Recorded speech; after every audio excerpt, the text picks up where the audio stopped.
siku, viongozi, watoto wa shule na kadhalika. Lakini mpaka sisi tuzidi kujihadhari na kufuata yale kanuni ambayo inatoka kwa wataalamu ambao tumeweka pale. Najua ni ngumu zaidi. Tena kuna eneo zingine za uchumi ambayo watu wanaumia kabisa.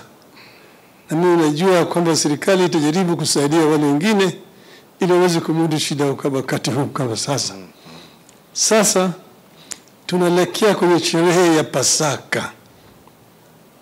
Ina sababu kunataka nichukue fursa kutaka kila Mkenya, ingawaje tuko na shida, lakini tuwe na Pasaka njema kila mahali ambayo sisi tutakuwa.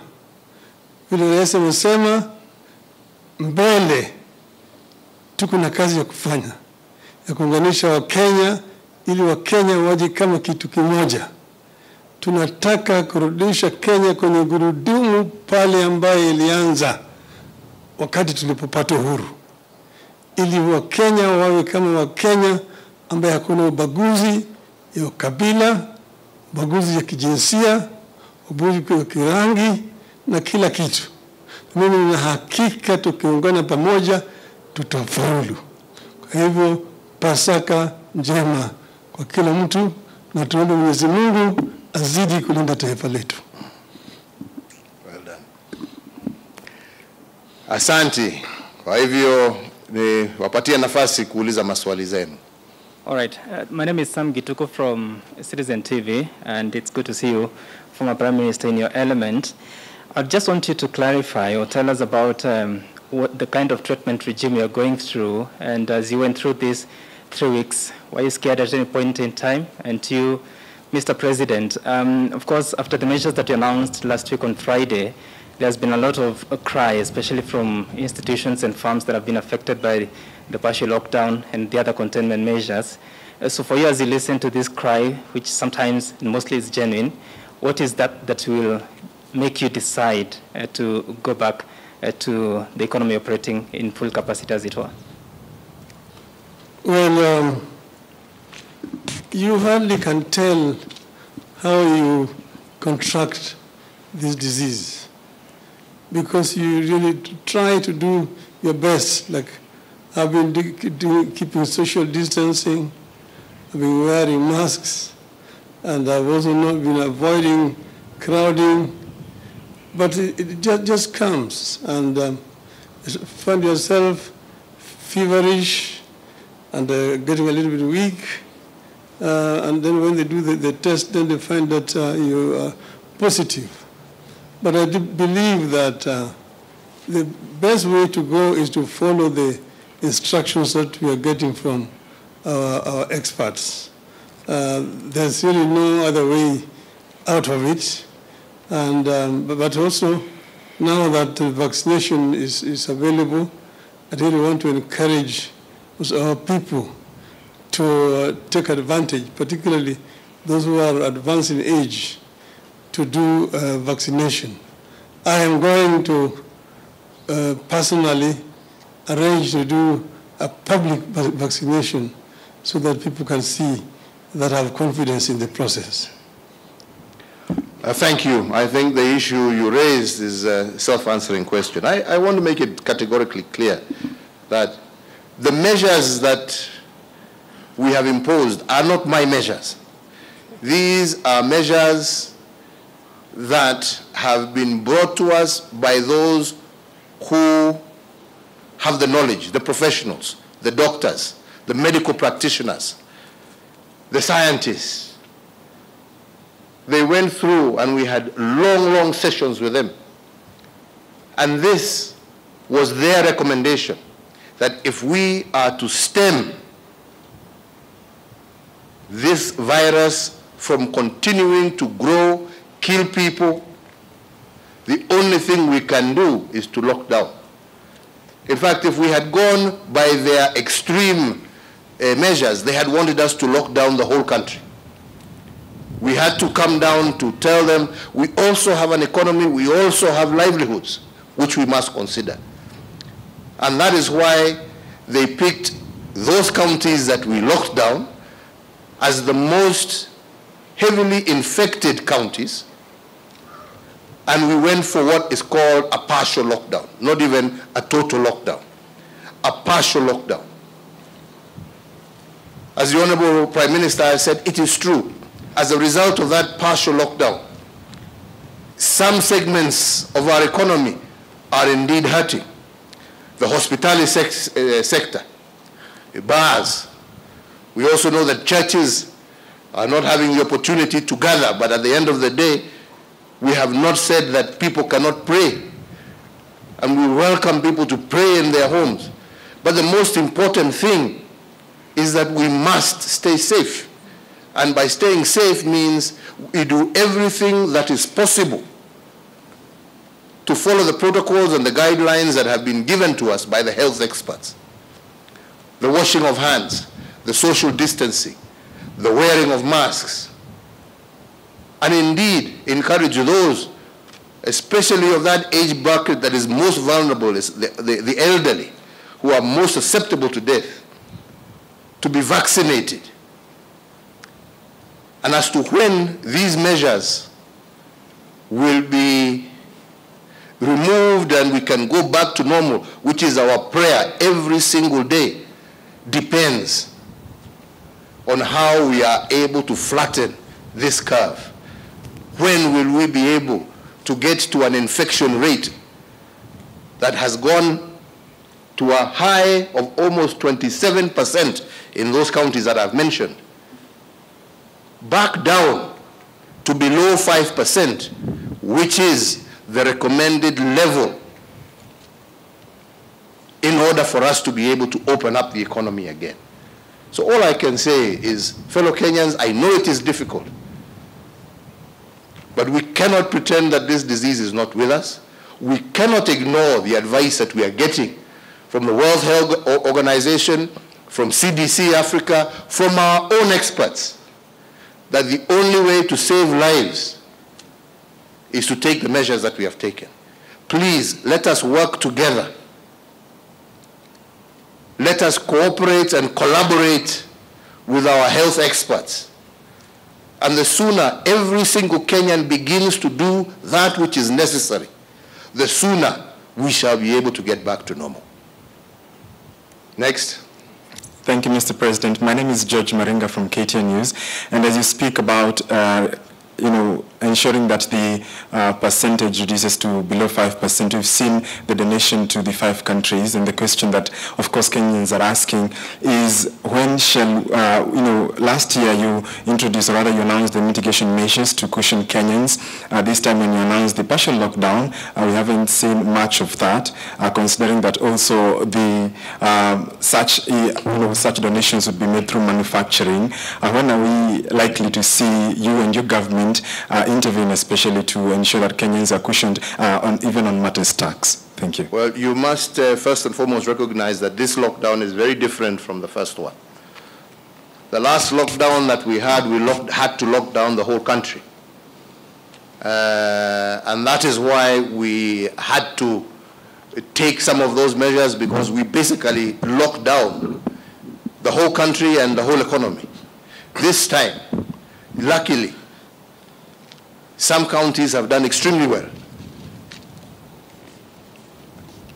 And the rate of positivity was not the same across the whole country. So we were able to narrow it down and lock these, I think there were five counties. The rest are still functioning as per normal. And it is our hope that within that 30-day period, and hopefully even sooner, when we are able to bring that curve down, like I said, to below 5%, that we shall be able to resume. And that is why we have not locked down, like I said, we have not locked down the economy. We have locked down specific areas that have been mentioned by our health experts as being the areas of super spreaders. And that is public events. That is where more than 50 people gather. That is why bars have been closed. That is why churches have been closed. But the rest of the economy is still going on. We have not closed our markets. They are still operating, all within normal operation times. We have not closed down factories.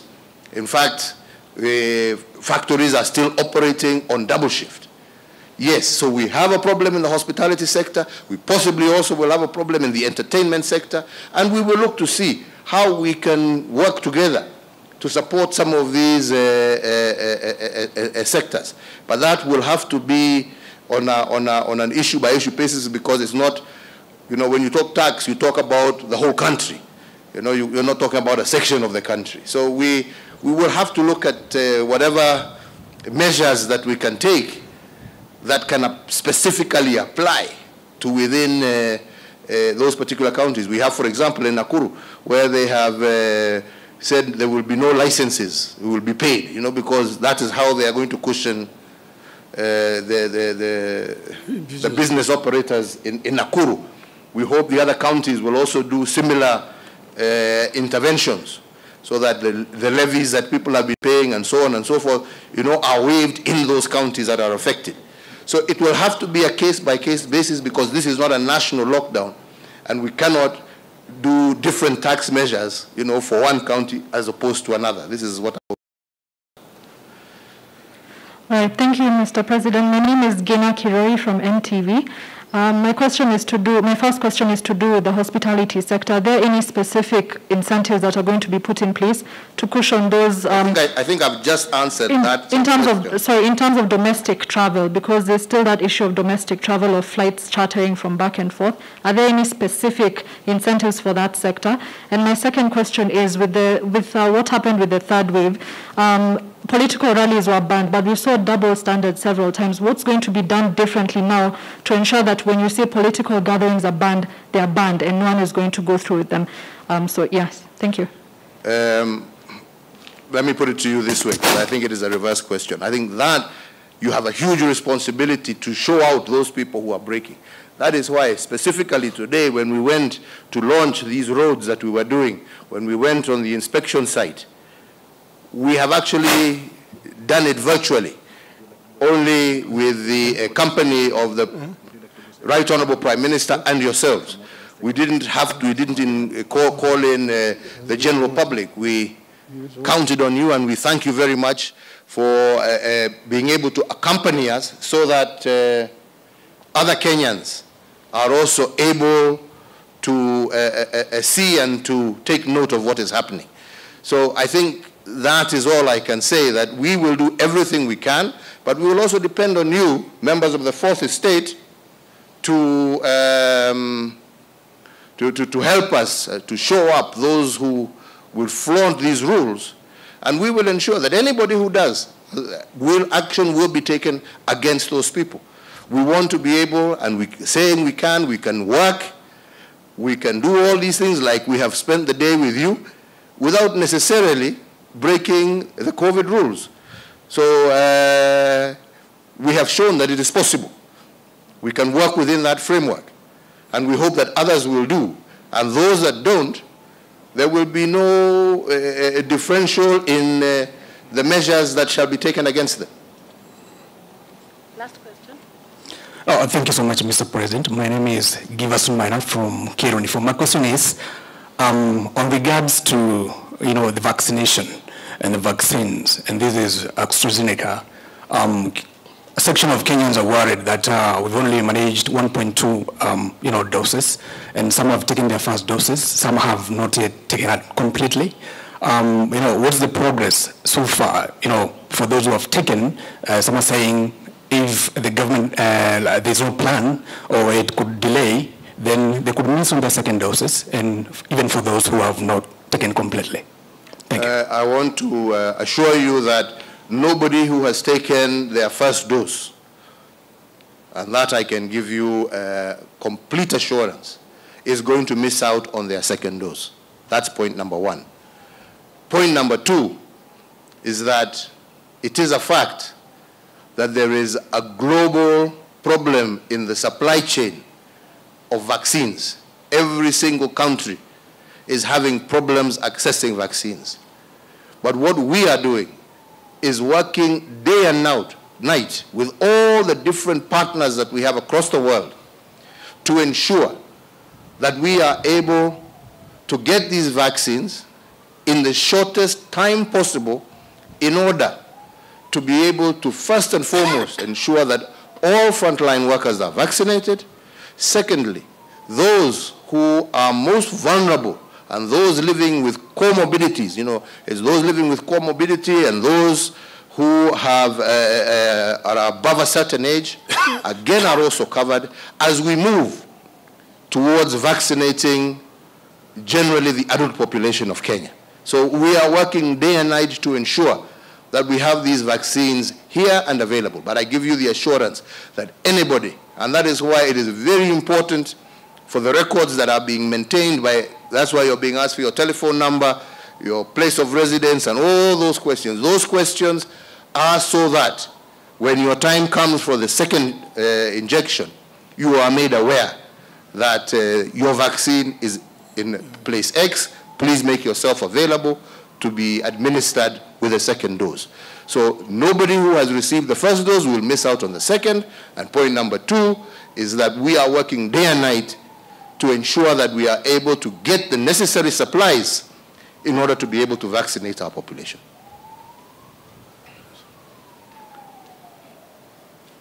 Yes? So there's a question I raised with the former Prime Minister. You didn't quite respond. And I was specific on, during the treatment regime you went through, what exactly were you going through on a daily basis? What was it like, just briefly? And then secondly, how are you feeling this afternoon? Well, I thought I responded. I say that the first when I was admitted at Nairobi Hospital, they put me on a certain drug that they were administering intravenously for the first 5 days. And when they stopped that drug, then when I went back, actually I was in a regime of a mixture, more of herbal drugs that I was able to receive. And that's what I've been using. And secondly, I've been steaming a lot in the evenings. And then, of course, I was on an oxygen for a while, but then eventually they weaned me out of the oxygen because now my oxygen levels are 90 and above. But it is a process. It takes a process, and one just have to be at it and has to be disciplined and follow the instructions of the doctors. Well, thank you all very much, and once again, from both of us, we wish the whole country, all Kenyans, a happy Easter. To all our Christian brothers and sisters, my plea to you once again also, please, please, stay safe. Stay safe for your sake, for the sake of those that you love, for the sake of your neighbors, for the sake of your friends. Let us stay safe during this particular holiday, and together, I am certain, we shall defeat this invisible enemy. May God bless you all. Thank you, colleagues from the media, for accompanying us and being able to participate with us as we have been inspecting these projects and telling Kenyans what is going on. And we all wish you the very best. Thank you all very much. Tunashukuru sana. Asanteni sana. I don't know whether you have another... No, I have nothing more to add. Happy Easter to all our people. Asante. Karibu.